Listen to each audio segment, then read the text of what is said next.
김종현의 스포츠.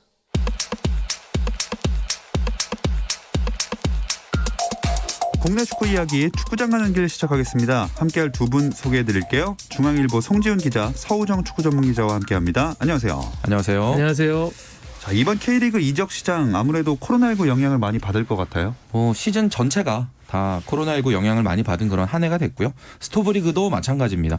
심지어 울산현대 같은 경우는 코로나19 때문에 지금 아시아 챔피언스리그 일정이 뒤로 밀리면서 아직까지 경기 일정이 다 끝나지가 않았잖아요. 뒤에 가서 다시 얘기가 나오겠지만 이제 울산은 2경기 더 이기면 우승을 하게 되는데 결승까지 만약에 가게 된다면 귀국하고 또 2주 자가격리도 있으니까 새 해를 넘겨서 이제 다음 시즌 준비를 해야 되는 그런 상황이 됩니다. 그래도 그 사이에 이번 주에 감독 선임 소식들이 이어졌어요. 네, 결국은 감독이 선임이 돼야 선수단 구성에서의 조각을 결정지을 수 있는 부분도 이루어질 텐데요. 올 겨울에는 사실 감독 선임이 그렇게 상대적으로 많은 케이스는 아닙니다. 이제 K리그2의 부천이나 안양 그리고 대전이 지금 공석이었었고 FC 서울도 계속 감독 대행 형식으로 갔었는데 서울이 일단 박진석 감독을 먼저 선임을 했고요. 대전 하나시티즌도 이민성 감독을 선임을 발표했습니다. 사실 지난주에 거의 얘기할 뻔했는데 공식 발표 안 난 거 아닙니까? 지난주에 그 박진섭 감독 이제 서울이 혹시나 계약 안 할 수도 있는 거 아니냐 이제 그 질문 하셨잖아요. 네. 사실 그거를 물어보실 때 저희가 이제 그런 일은 절대 없다라고 단정적으로 말씀을 드렸는데 그렇죠. 방송에서는 공개를 하지 못했지만 이미 서울과 박진섭 감독이 계약서에 사인을 했고 뭐 계약 기간이 얼마고 연봉이 얼마다라는 그런 내용을 그 방송 전에 박찬준 기자랑 서로 나눴어요. 네, 저한테는 안 알려주시고. 그렇죠. 이게 방송에서는 얘기할 수가 없는 그런 시점이었기 때문에 박진섭 감독 같은 경우는 뭐 광주와 이 계약 해지 또 위약금 이런 아주 복잡한 그런 상황이 얽혀 있었기 때문에 서울로 가는 이 과정 자체를 이제 기자들도 아주 관심을 가지고 많이 지켜봤었고요. 일단 계약이 잘 됐고 계약 기간은 내년부터 2023년까지 3년 동안입니다. 서울이 그렇게 열심히 헤매다가 이례적인 파행 끝에 드디어 선임 작업을 마쳤네요. 네, 뭐 축구라는 게 또 스포츠라는 게 시즌 도중에 성적이 잘 나오지 않거나 불미스러운 일이 있으면 사령탑 교체가 있을 수가 있는데 FC 서울 같은 경우에는 이제 7월에 최용수 감독이 물러나면서 이제 감독 선임에 대한 발등에 불이 떨어지지 않았었습니까? 당시에 이제 김호영 수석 코치를 감독 대행으로 선임을 하면서 일단 파이널 라운드 직전까지 급한 불은 껐었는데 김호영 감독 대행도 어떻게 보면은 자신의 그런 임기나 정식 감독으로의 선임 이런 것들이 불확실하다 보니까 파이널 라운드를 앞두고 또 물러났어요.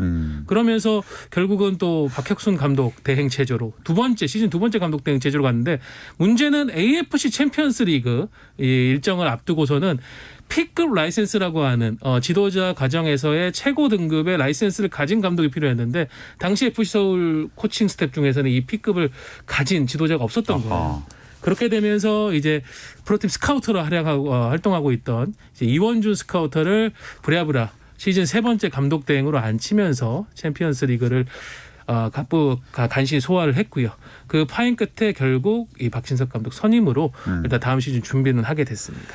선임이 됐으니까 구단이나 팬들도 기대가 클 것 같아요. 박진섭 감독이 광주에서 보낸 그 지난 3년 한마디로 정리를 하면 맨 땅의 헤딩입니다. 본인도 이제 처음 지도자로 출발하는 그런 상태고 광주도 여러 가지로 준비가 안 된 그런 팀이었는데 그 3년 동안의 팀을 아주 차분히 이끌어가면서 감독 본인도 성장하고 또 팀도 경쟁력을 키워가는 아주 바람직한 그런 성공 사례를 만들었거든요. 바로 그런 점이 지금 박진섭 감독을 데려온 서울에 대해서 팬들이 긍정적으로 평가하는 그런 이유가 되는 것 같고요. 이 광주에서 스스로 키운 어떤 그런 지도자로서의 경쟁력 이런 부분들 서울이라는 좀 더 큰 무대에서도 잘 보여주기를 지금 서울 구단 관계자들이 바라고 있습니다. 근데 뭐 보통 감독이 이제 옮기면 코칭 스태프를 구성도 하고 얘 제자를 데려오고 이런 경우도 좀 있잖아요. 그렇죠. 뭐 코칭 스태프는 저희 국내에서 사단이라는 표현을 많이 쓰는데 박진석 감독이 광주 시절 좋은 결과물을 냈던 코치들을 얼마나 데려갈 것인가 뭐 그거에 대한 관심들도 있었는데 일단 영혼의 파트너라고 할 수 있는 선수 시절부터 동고동락했던 유경열 수석 코치는 서울로 아마 이동을 하는 것으로 지금 알려져 있는데 서울도 사실은 올 시즌 절반 가까이를 같이 고생을 했던 코치진들이 있어요. 이 코치진들도 어느 정도 서울이 또 예우는 해줘야 되는 상황이기 때문에 너무 많은 수의 코치진의 합류보다는 아마 유경렬 수석 코치 합류 정도로 마무리가 될 것 같고요.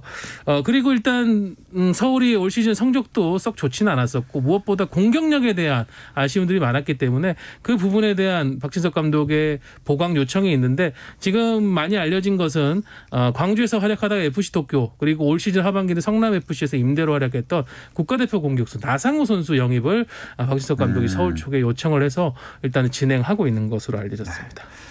자, 이제 새 감독의 시대가 시작이 됐는데 과연 이 서울의 다음 시즌은 성공적일까요?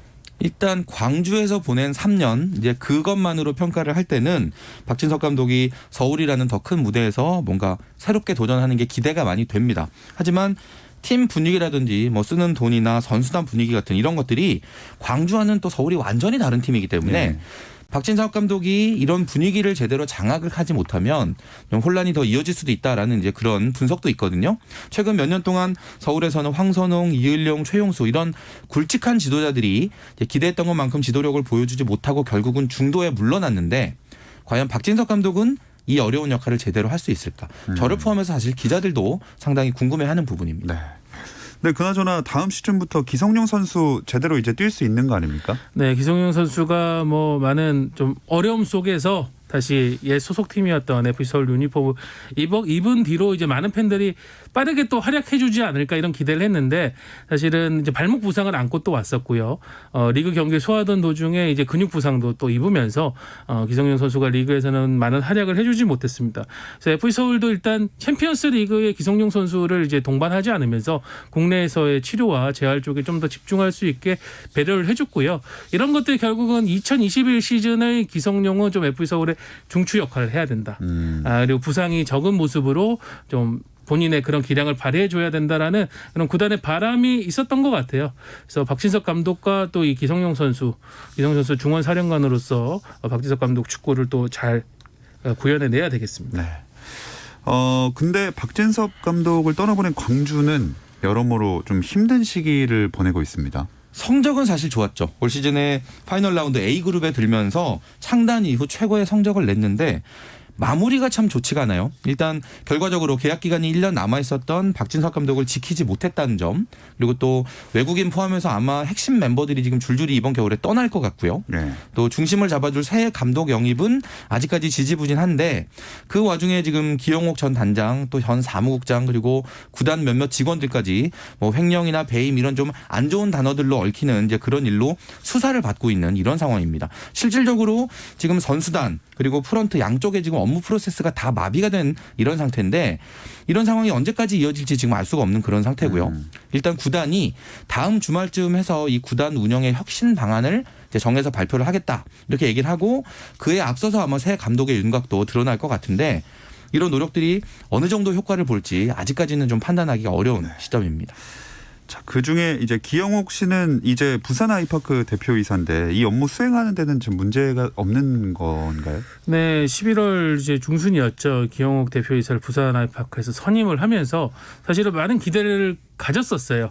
광주 FC에서도 성공적인 어떤 팀 성적 그리고 전용구장을 이제 닦는 초석도 나왔었고 여러모로 기대를 걸었는데 지금 그런 횡령 부분에 대한 조사를 이제 받고 있습니다. 조사를 받고 있기 때문에 이 조사에 대한 내용에 따라 가지고 거치가 좀 결정이 날 것 같아요. 현재로서는 거치에 대해서 뭐 왈가왈부할 수 있는 지금 상황은 아니지만은 만일 그 조사 내용이 좀 더 안 좋은 쪽으로 밝혀진다고 한다면은 저진 사임이든 혹은 또 부산 아이파크 쪽에서 어떤 선택을 통해서 대표이사 수행을 할 수도 없는 수행할 수 없는 그런 상황도 고려해봐야 되겠습니다. 네. 자, 그리고 또 다른 팀 대전 이민성 감독 영입은 어떻게 보시나요? 대전은 이제 시민구단에서 기업형 구단으로 전환을 한 이제 그런 케이스인데 사실 황선홍 감독을 초대 사령탑으로 선임을 했고 아주 파격적인 투자를 하면서 기대를 많이 모았죠. 그런데 첫 시즌 성적표는 좀 뭔가 우리가 원했던 것 수준에 미치지 못했다라는 그런 평가고요. 대전의 2020년은 일단 다른 팀과의 경쟁보다도 제가 보기에는 팀 내부의 경쟁이 너무 치열했던. 그러니까 이게 좋게 말하면 경쟁인데 뭔가 분열로 표현할 수 있는 정도의 그런 좀 안 좋은 일들이 많았었는데 그동안 올 시즌 진행하는 과정에서 이 대전과 관련해서 이랬다더라 저랬다더라 이런 카더라 통신이 정말 많이 나왔었어요. 구단 내부의 어떤 이야기들이 자꾸 밖으로 흘러나오는 게 절대로 좋은 게 아닌데 이런 과정들이 너무 많았고 지금 새 감독 선임하는 과정에도 루머가 정말 많았거든요. 네, 이민성 감독이 좀 뜻을 제대로 펼칠 수 있게 시간과 기회를 충분히 줬으면 좋겠다. 저는 이제 그 부분을 좀 강조하고 싶습니다. 네, 사실 가장 눈길을 모았던 소식은 아마 이걸 것 같아요. 이영표 전 KBS 해설위원의 강원행인데 이 뒷이야기는 일단 잠시 쉬었다 와서 알아보도록 하겠습니다.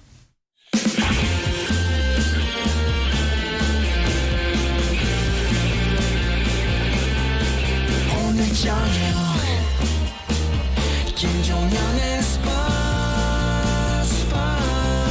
오늘 저녁 김종현의 스포츠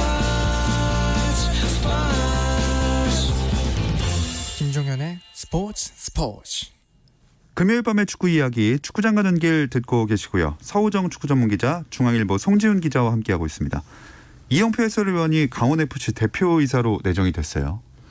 네, KBS 소속으로 지난 두 차례 예. 월드컵을 또 마이크를 잡으면서 맹활약을 했던 이영표 전 선수 그리고 해설위원이었는데 상당히 놀라운 행보죠. K리그 팀 시도민 구단 중에 한 네. 팀인 K리그 1의 강원FC의 대표이사로 내정이 됐습니다. 오는 연말에 이제 있는 이사회를 통해 가지고 그 정식으로 선임이 되겠지만은 현재 뭐 내정된 상태고 또 구단과 함께 지금 당장 급한 게 다음 시즌 준비를 위한 선수단 구성이기 때문에 이 부분에 대한 움직임을 지금 행보를 보이고 있다고 합니다. 축구계에서 이미부터 좀 알고 있던 소식인가요? 제가 그 이영표 해설위원과 이 강원 대표이사 주제로 언제 처음 통화를 했는지 찾아보니까 그 12월 3일 지난주 목요일이더라고요. 그렇게 오래는 안 됐네요. 네, 제가 그 전화를 받고 이제 전화를 걸었더니 이제 그 얘기를 했더니 아니 이거 어떻게 하셨냐고 하면서 깜짝 놀라는 이제 그런 모습이었는데 이 강원 대표이사 관련해서 축구계 얘기가 좀 돌기 시작한 게 지난달 말 정도로 보시면 되겠고요. 그 사이에 그 강원도의 최고위 관계자와 3번을 만났다라는 이야기를 제가 직접 들었는데 뭐든 도와줄 테니까 하고 싶은 거 다 해봐라. 약간 이런 느낌의 전폭적인 지원을 그런 약속을 했다고 해요. 이렇게 삼고초려하면서 적극성을 보인 게 아무래도 좀 이영표 위원의 마음을 움직이는 그런 계기가 됐던 것 같습니다. 뭐 이영표 전 해설위원이 뭐 스스로 축구 행정가를 생각한다 이런 얘기는 꾸준히 해오긴 했잖아요. 그렇죠.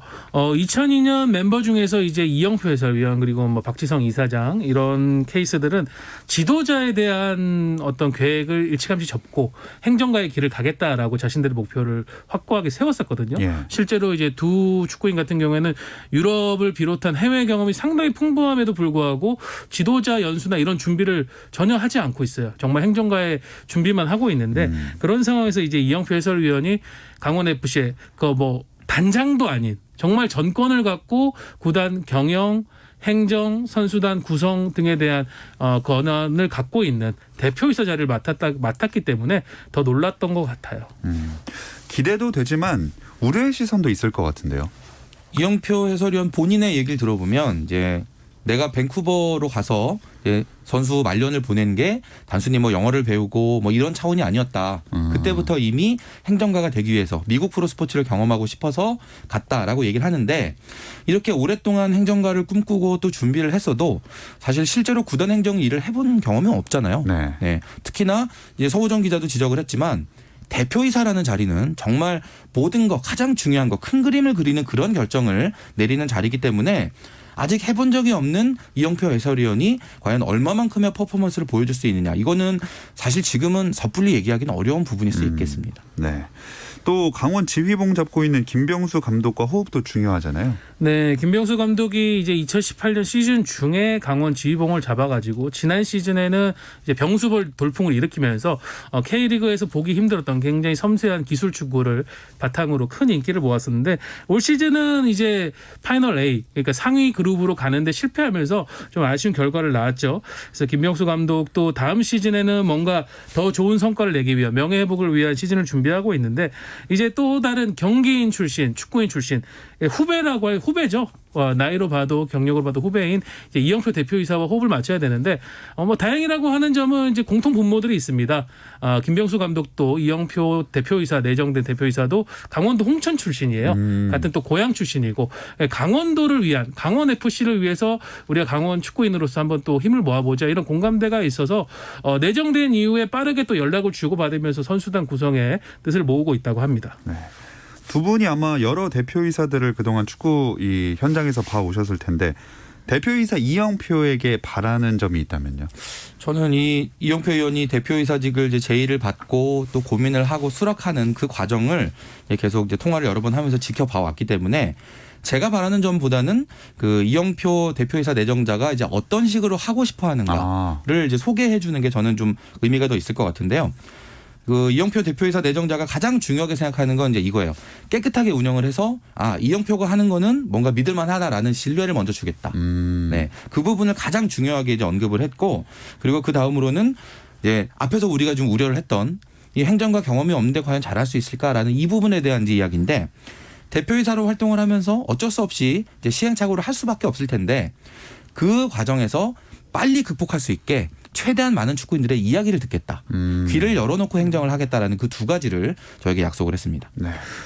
저는 이제 경기 그러니까 축구인 선수 출신의 어제 대표이사들이 지금 K리그에서 많은 활동들을 하고 있거든요. 예. 근데 이분들이 이제 처음에 왔을 때는 이제 많은 청사진들을 펼치지만은 결국에는 본인이 가장 익숙하고 가장 손쉽게 될 수 있는 경기력적인 측면 이런 부분에 너무 집착을 하다 보니까 다른 어떤 구단의 운영, 경영, 행정 이런 부분이 좀 소홀해지는 감이 있습니다. 네. 이영표 대표이사 같은 경우에는 유럽, 미주 정말 많은 곳에서 풍부한 경험을 쌓고 왔고 그곳에 펼쳐지는 선진적인 어떤 축구의 마케팅, 행정 이런 것들도 직접 체득을 했거든요. 그런 것들을 K리그에서 좀 보여주면서 새로운 기준을 한번 만들어준다면은 한국 축구에 큰 힘이 될 것 같습니다. 네, 한 단계 더 발전하게 될 수 있을지 기대를 해보겠습니다. 다음은 은퇴 소식인데요. 정조국 선수가 은퇴 기자회견을 가졌더라고요. 네, 그저께 축구회관에서 은퇴식을 열었는데요. 올 시즌을 끝으로 해서 이제 18년간의 프로 선수 생활을 마감한다. 라는 이제 그런 이야기 그리고 이제 그 소감과 앞으로 어떻게 할 것인지 그런 계획을 함께 밝히는 그런 자리를 만들었습니다. 정조국 선수가 2003년에 데뷔를 했더라고요. 네, 대신고 졸업 후에 이제 10대의 나이로 2003년 안양 LG 현재 이제 FC 서울에 입단을 하면서 프로 생활을 시작했는데 첫 해 정말 센세이션을 했죠. 32경기 출전해서 12골 그리고 2개의 도움을 올리면서 신인상을 수상했고 당시 이제 2000년 한일 월드컵 이후 대표팀을 은퇴한 황선홍 전 감독의 어떤 후계자 중에 한 명으로 상당히 기대를 많이 모았었습니다. 그리고 2022년까지 K리그에서 총 17시즌을 뛰면서 개인 통산 392경기에 출전해서 121골. 뭐 대단한 골잡이였죠. 이런 활약도 했고 중도에 또 프랑스 무대에 가서 유럽에서도 경험을 쌓고 왔고. 그래서 정조국 이제 전 선수죠. 전 선수는 목표가 확고하더라고요. 지도자에 대한 꿈. 예, 앞서 얘기 드린 뭐 이제 이영표 선배와는 좀 다르게 지도자에 대한 확고한 꿈이 있는데 그 길을 한 단계 한 단계 차곡차곡 밟아가겠다라는 목표를 밝혔습니다. 지도자로서의 모습도 기대가 되는데요.